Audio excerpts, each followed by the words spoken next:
Selamat pagi teman-teman. Assalamualaikum warahmatullahi wabarakatuh. Salam sejahtera bagi kita. Shalom, Om Swastiastu, Namo Buddhaya, Salam Kebajikan, Rahayu. Eh, untuk video kali ini saya ingin menjelaskan tentang tugas presentasi di pertemuan keempat dan seterusnya ya. Jadi setelah materi kemarin, prehistorik dan ancient saya sudah menyampaikan. Kemudian kita juga sudah kuis untuk prehistorik dan ancient. Nanti kita akan bahas hasilnya bagaimana. Nah, untuk pertemuan keempat dan seterusnya, nanti teman-teman yang akan mulai melakukan presentasi. Nah, untuk melakukan presentasi, saya mohon teman-teman membagi kelompok dulu, ya. Untuk kelas E, G, I, dan D, silakan membagi kelompok dulu karena kelas yang eh, lainnya sudah membagi kelompok. Cara membagi kelompoknya teman-teman bisa dengan apa sesuai NIM ya, boleh. Jadi memang atau mau diacak silakan. Nanti setiap kelas akan ada 8 kelompok. Jadi kelas EGI, dan kelas D silakan membentuk tiap kelasnya itu ada 8 kelompok. Dan nanti tiap kelompok akan membahas topiknya seperti yang akan saya bahas di sini ya. Nah, eh, di Classroom sudah saya eh, beri announcement teman-teman bahwa untuk presentasi pertemuan keempat dan seterusnya, teman-teman silakan membuat kelompok dulu. Kemudian satu satu minggu atau maaf satu pertemuannya itu ya, itu akan ada satu kelompok yang akan presentasi sehingga nanti akan ada 8 minggu untuk presentasi kita.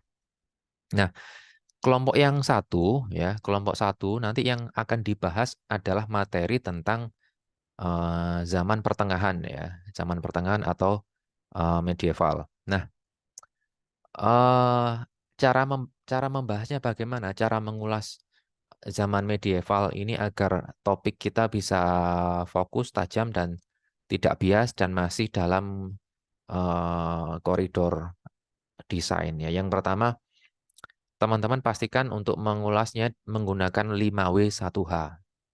5W1H itu kalau dalam Indonesia kita bisa menggunakan singkatan ini ya, sudah saya tulis apa, siapa, di mana, kapan, mengapa, dan bagaimana. Nah, kalau istilah asingnya ya, kita bisa mulai dari when. Kapan periode medieval itu berawal dan berakhir. Nah, nanti akan ada pertanyaan seperti ini, teman-teman. Pak, apakah tiap periode itu selalu berganti ataukah bisa berjalan beriringan simultan seperti itu? Nah, jawabannya adalah antara medieval, Renaissance, Enlightenment, revolusi industri sampai ke desain abad 21 itu tidak berjalan atau tidak berganti secara apa ya, secara rigid. Artinya oke, medieval tahun misalkan ya tahun 600, tahun 500 sampai 1500. Kemudian Renaissance tahun tahun 1500 sampai 1800. Enggak.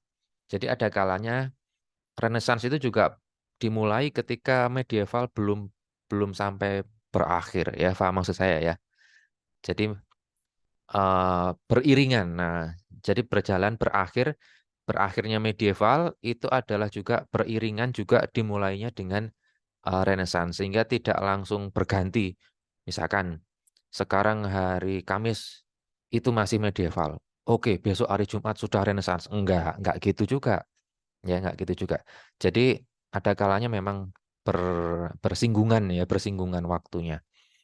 Nah, kemudian where teman-teman bisa fokus untuk membahas Eropa, mulai medieval sampai desain abad 21 nanti bisa melakukan pembatasan ke Eropa. Mengapa Pak harus Eropa? Betul, medieval bukan hanya ada di Eropa, medieval juga ada di Afrika, di Asia, ya juga ada juga. Namun kita perlu pembatasan.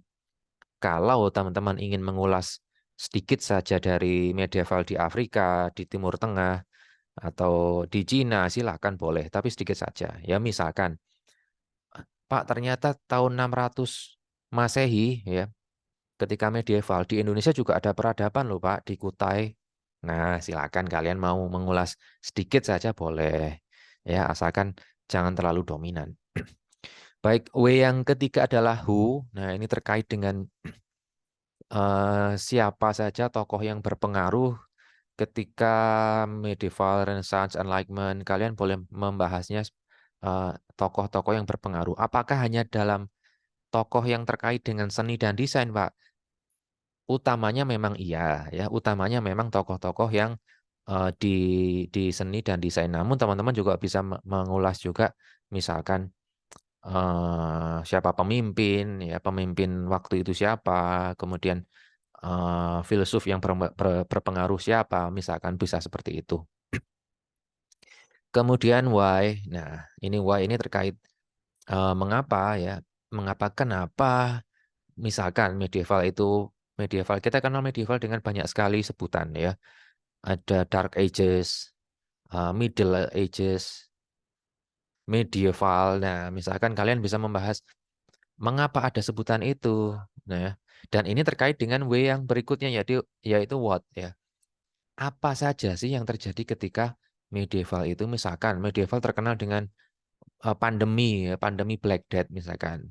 Nah, teman-teman bisa mengulasnya itu. Namun sekali lagi ingat jangan terlalu mengulas ke sisi misalkan medis ya.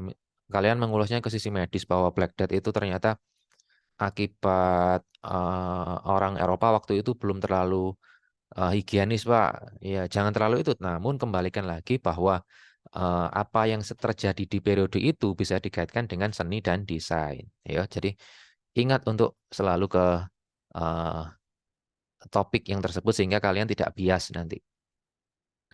Kemudian apalagi, nah misalkan what berikutnya di medieval itu ada apa sih? Ya, ada namanya iluminasi. Bukan yang mata satu itu bukan. Ya, iluminasinya kitab. Iluminasi kitab. Ini topik yang sangat menarik, teman-teman, karena juga bagian dari saya kira bagian dari desain komunikasi visual ya. Iluminasi itu adalah bagian atau teknik untuk menjelaskan satu eh, chapter tertentu dari kitab. Ya, misalkan di awal-awal bab itu ada iluminasi. Bisa berupa ilustrasi, gambar, bisa berupa kapital. Ya, bisa berupa kapital yang dihias ya. Gampangannya iluminasi adalah hiasan. Hiasan di kitab itu namanya iluminasi. Itu muncul banyak di medieval. Juga kalau di desain produk apa? Kaca. Teman-teman mungkin sering melihat kaca warna-warni yang ada di tempat ibadah itu. Nah, itu munculnya juga apa di medieval berkembang dengan baik. Ya, kemudian apalagi muncul jenis huruf tertentu. Nah, meskipun waktu itu belum disebut font, boleh diulas teman-teman karena itu terkait dengan DKV juga. Ada ada jenis huruf tertentu yang digunakan misalkan untuk menulis Injil. Itu punya jenis huruf tertentu. Nah, silakan bisa diulas. Sehingga apapun yang kita ulas ya. Oh maaf, ini kurang satu ya. How. How ini apa yang diulas? Ini latar belakang situasi politik, sosial, budaya, ekonomi ketika periode tertentu yang kalian ulas. Ya, misalkan di medieval itu budayanya bagaimana, Pak? Ya. Atau misalkan ekonominya bagaimana? Oh, sudah ada mata uang ternyata. Nah, itu silakan dibahas. Ya. Yang penting 5W1H ini teman-teman wajib selalu memegang atau berpegang atau selalu dikaitkan dengan desain dan seni. Ya memang desain secara keilmuan waktu itu belum muncul. Namun pandangan atau pola pola pikir bahwa desain selalu muncul dari kebutuhan, dari suatu masalah itu sudah ada. Jadi silakan menggunakan perspektif itu ya. Desain secara ilmu belum muncul waktu medieval. tapi produknya sudah ada, artefaknya sudah ada. Silakan itu bisa diulas. Nah, ingat bahwa kita mengulas bukan hanya DKV, namun desain secara umum. Ya, ada DKV Deskraf, ada arsitektur interior, ada desain produk, ada fashion. Loh, fashion bisa juga. Ya, misalkan di medieval itu ada perang salib, Pak. Nah, kalian jangan membahas perang antar yang atas dasar agama atau mungkin politiknya enggak. Ya, tapi fashionnya yang dibahas. Pak, ternyata ada baju perangnya itu punya teknologi ini, Pak. Nah, apa eh, teknologi anti peluru ya. Enggak lah, belum ada peluru ya. Ya, misalkan itu bahannya sudah pakai apa besi yang di perajut itu atau bagaimana. Nah, silakan kalian terangkan itu dari segi fashion ya. Kemudian saya lanjutkan, nah ini. Nah, teman-teman dilarang menggunakan PowerPoint. Lah kak bisa? Ya janganlah, pakai yang lain, masih banyak selain PowerPoint. Pakai apa? Ya saya sarankan bisa pakai Canva karena Canva bisa add kontributor. Jadi seluruh anggota kelompok nanti bisa ngedit di satu file secara real time, enak. Jadi misalkan ya, nanti kelompok satu ada anggotanya 4 orang. Anggotanya 4 orang, semuanya nanti akan ngerjakan di satu file yang sama, dan semuanya keempatnya ini nanti akan presentasi satu persatu ketika waktu presentasi kalian. Sehingga pembagian tugasnya bisa merata. Ya, bisa. Nah, ada minimal halamannya. Minimal halamannya adalah 16 A4. Kok banyak, Pak?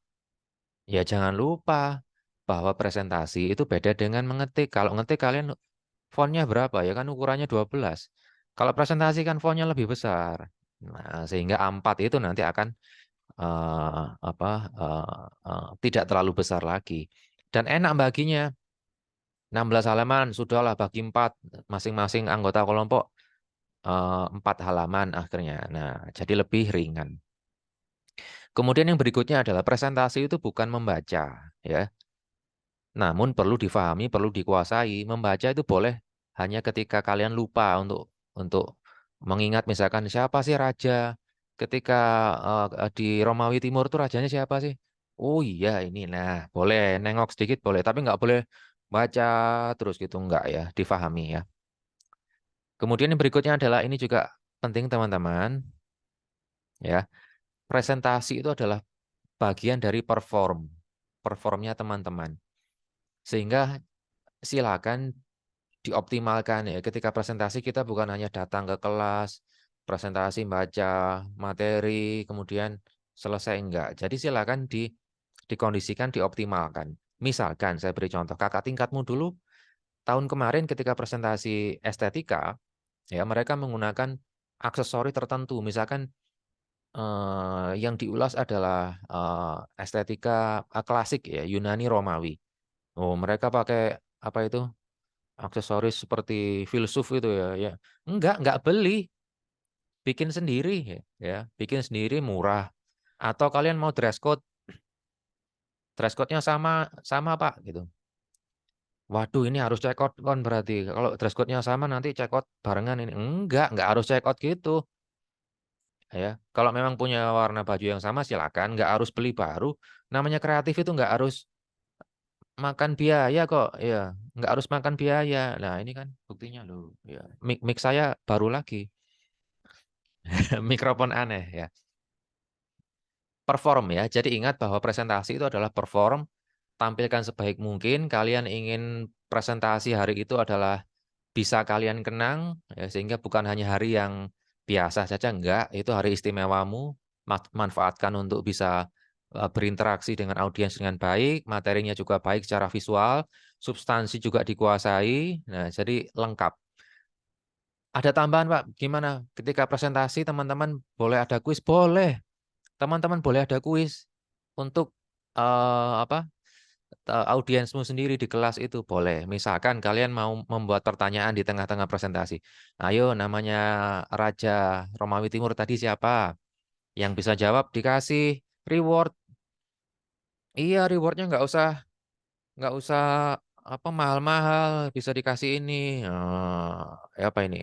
Iya, cup-cup ya. Bisa dikasih apa lagi? Nah, ini bisa boleh. Nah, ya. Loh, hilang. Kasih tolak angin boleh. Apalagi macam-macam, nggak usah mahal-mahal ya. Yang penting kelasmu bisa berinteraksi dengan baik, bisa sama-sama senang, ya. Yang penting itu ada interaksi ya. Kemudian apa lagi? Ya, ini kalau memang eh, misalkan nanti saya ada tugas sehingga harus offline, teman-teman pakai Google Meet. Ya, tapi selama saya bisa hadir di kelas, kita tetap apa presentasinya luring ya.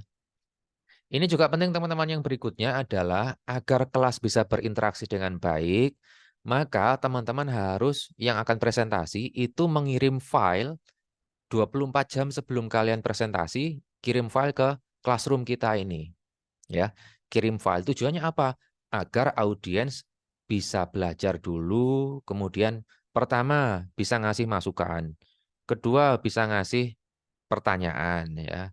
Ketiga bisa menambahkan kalau materinya ada yang kurang. Nah, jadi ketika besoknya teman-teman presentasi, presentasimu itu akan interaktif ya, akan hidup ya, bukan hanya kalian seperti monolog gitu, kemudian yang lain pegang HP, enggak ya, tapi bisa interaktif.